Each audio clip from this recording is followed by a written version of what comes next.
بسم اللہ الرحمن الرحیم۔ شروع اللہ پاک کے بابرکت نام سے جو بڑا مہربان نہایت رحم کرنے والا ہے۔ ایم کے این سپیکس کے معزز خواتین و حضرات، السلام علیکم۔ محترم ناظرین گرامی، شروع کرتے ہیں حضرت ابراہیم علیہ السلام سے، جن کے دو بیٹے حضرت اسماعیل علیہ السلام اور حضرت اسحاق علیہ السلام تھے۔ اسحاق علیہ السلام کے بیٹے تھے حضرت یعقوب علیہ السلام۔ یہیں سے کہانی شروع ہوتی ہے اسرائیل کی۔ اسرائیل یعنی اللہ کا بندہ، اور یہ لقب حضرت یعقوب علیہ السلام کو دیا گیا۔ حضرت یوسف علیہ السلام جب کفیل مصر بنے تو آپ کو حکم ہوا کہ اپنے تمام خاندان یعنی آل یعقوب کو مصر بلایا جائے۔ مصر کی سرزمین کا ایک مخصوص حصہ ان کے لیے مختص کیا گیا۔ اللہ تعالیٰ کی طرف سے کہا گیا کہ اے آل یعقوب، اس سرزمین میں تمہارے لیے برکتیں ہیں۔ حضرت یوسف علیہ السلام 12 بھائی تھے، اسی لیے اللہ تعالیٰ نے ان کے لیے 12 چشمے جاری کیے، اور یوں اس سرزمین کا نام حضرت یعقوب علیہ السلام کے لقب سے اسرائیل پڑ گیا، جسے آج یروشلم کے نام سے بھی جانا جاتا ہے۔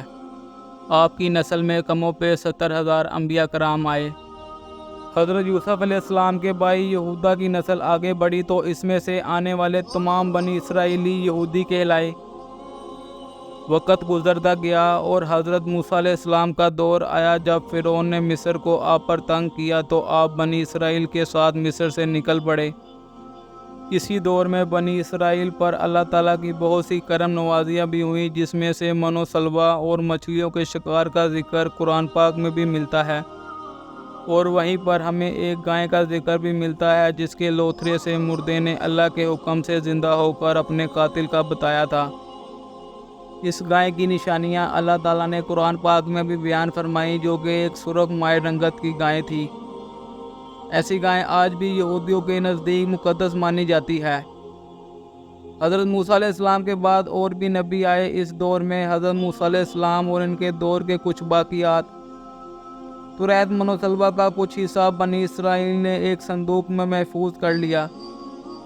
یہ اللہ تعالیٰ کی طرف سے حضرت آدم علیہ السلام کو دیا گیا ایک خاص صندوق تھا، جو نسل در نسل نبیوں کے پاس رہا، جسے قرآن میں تابوت سکینہ کے نام سے پکارا گیا ہے، اور یہ تابوت یہودیوں کو اپنی جان سے بھی زیادہ عزیز ہے۔ حضرت داؤد علیہ السلام نے جب جلوت کو ہرا کر اس سے تابوت سکینہ حاصل کیا تو یوں بنی اسرائیل نے انہیں نبی تسلیم کر لیا۔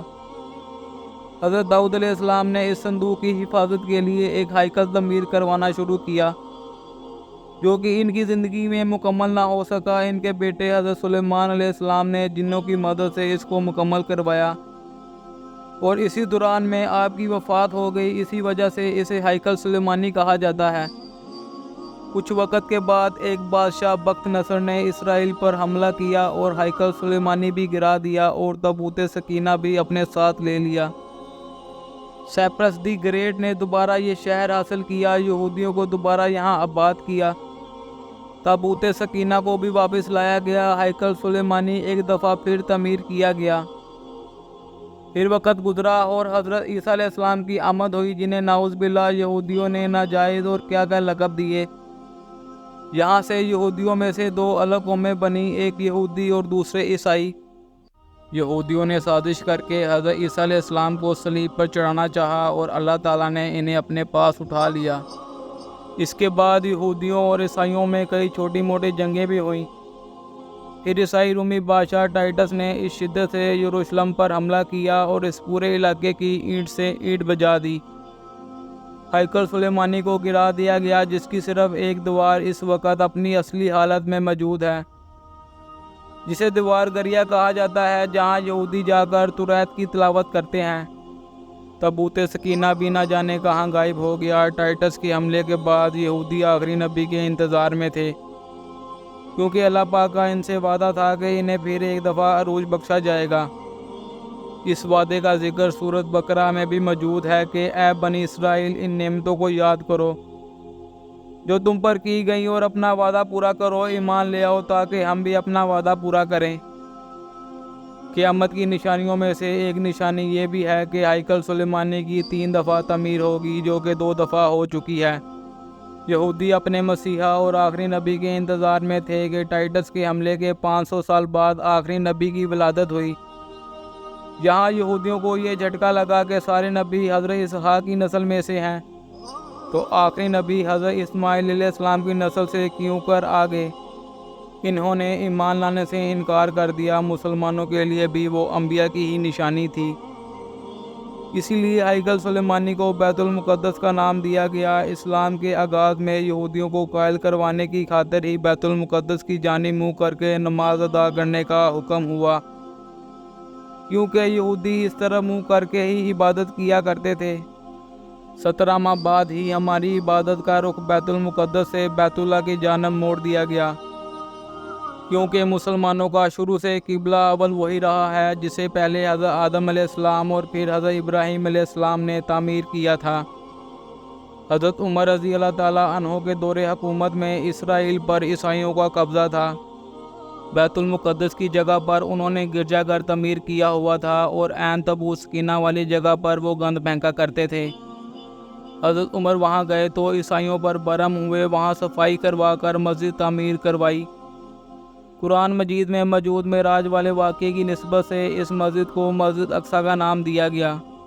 خلافت عباسیہ تک یروشلم ایک مسلم شہر رہا۔ اس کے بعد عیسائیوں نے دوبارہ یروشلم پر حملہ کر کے اس پر قبضہ کر لیا۔ صلاح الدین ایوبی نے عیسائیوں کے خلاف 50 سے زائد جنگیں کر کے بیت المقدس دوبارہ حاصل کیا، اور پھر 700 سال تک یہ خلافت عثمانیہ کے زیر سلطنت رہا۔ یہودی آہستہ آہستہ پھر یروشلم میں آباد ہونا شروع ہوئے۔ اس دور میں کئی بار انہوں نے خلافت عثمانیہ کے سلطان کو پیسوں کے عوض یروشلم انہیں سونپنے کا لالچ دیا، لیکن ناکام رہے۔ دوسری جنگ عظیم میں عیسائی سپاہی ہٹلر نے چن چن کر یہودی مارا۔ قریب 60 لاکھ کے قریب یہودیوں کا قتل عام کیا گیا اور یہ در بدر بھاگنے پر مجبور ہو گئے۔ اسی دوران میں انہیں یہ اندازہ ہو چکا تھا کہ انہیں اب خود اپنی پہچان بنانی ہے۔ بائبل میں موجود یہودیوں کے آخری عروج سے قبل والی کئی نشانیاں بھی ظاہر ہو چکی تھی، اور وہ یہ تسلیم کر چکے تھے کہ ان کا آخری مسیحا اب دجال ہوگا، جس کی بدولت پوری دنیا میں ان کا دوبارہ بول بالا ہوگا۔ انہوں نے برطانیہ میں ساز باد کر کے خود کو ایک الگ ریاست تسلیم کروا لیا۔ یوں اسرائیل باقاعدہ ایک ملک کی صورت میں دنیا کے نقشے پر ابھرا۔ پھر آہستہ آہستہ انہوں نے فلسطین اور دیگر مصری علاقوں پر بھی قبضہ کر لیا۔ عرب ممالک اسرائیل کے خلاف جنگ پر آئے، لیکن اس وقت تک یہ خود کو اتنا مضبوط کر چکے تھے۔ عرب ممالک کو اس کے ایک چھوٹے سے ملک سے منہ کی کھانی پڑی۔ عیسائیوں نے بھی دیکھ لیا کہ ان سے لڑ کر اب کچھ وصول نہیں ہونا، تو باقاعدہ گرجوں گھروں میں انہوں نے پادریوں سے تقریبات منعقد کیے۔ اس طرح قرآن پاک کی بات بھی سچ ثابت ہوئی کہ یہود و نصارہ ایک دوسرے کے دوست ہیں۔ یہودیوں کے عقائد کے مطابق وہ ہیکل سلیمانی کی حفاظت نہیں کر پائے تو خود کو قصوروار کہتے ہیں، خود کو سزا دینے کے لیے زنجیروں اور چمڑے سے پیٹتے ہیں اور دعا گریا کے پاس عزاداری کرتے ہیں۔ وہ ایمان رکھتے ہیں کہ تیسری بار انہیں پوری دنیا پر حکمرانی حاصل ہوگی، اس لیے انہیں مسجد اقصیٰ کو گرانا ہوگا، جس کی تیاری وہ کر چکے ہیں۔ کب سے مسجد اقصیٰ کے نیچے بارودی سرنگیں بچھا دی گئی ہیں۔ اس کے بعد ہیکل سلیمانی تعمیر کر کے تابوت سکینہ وہاں رکھنا ہے۔ تابوت سکینہ بھی وہ دوبارہ حاصل کر چکے ہیں، لیکن مسئلہ تھا سرخ گائے کا، کیونکہ ان کے عقیدے کے مطابق وہ ناپاک ہیں، اور جب تک پاک نہیں ہو جاتے ہیکل سلیمانی تعمیر نہیں کر سکتے، اور پاک ہونے کے لیے سرخ گائے کی قربانی دینا ہوگی، وہ گائے جس کی نشانیاں قرآن پاک میں بھی بیان کی گئی ہیں، جو اس وقت بھی انہیں ڈھونڈنے میں پریشانی ہوئی تھی۔ اب بھی 100 سال تک وہ ویسی گائے کی تلاش کرتے آ رہے ہیں۔ ٹیکنالوجی کا استعمال کرتے ہوئے بچہ پیدا کرنے کا کامیاب تجربہ کیا انہوں نے۔ پھر اس تجربے کی بدولت ویسی نشانیوں والی گائیں پیدا کرنے کی کوشش کی، لیکن ناکام رہے۔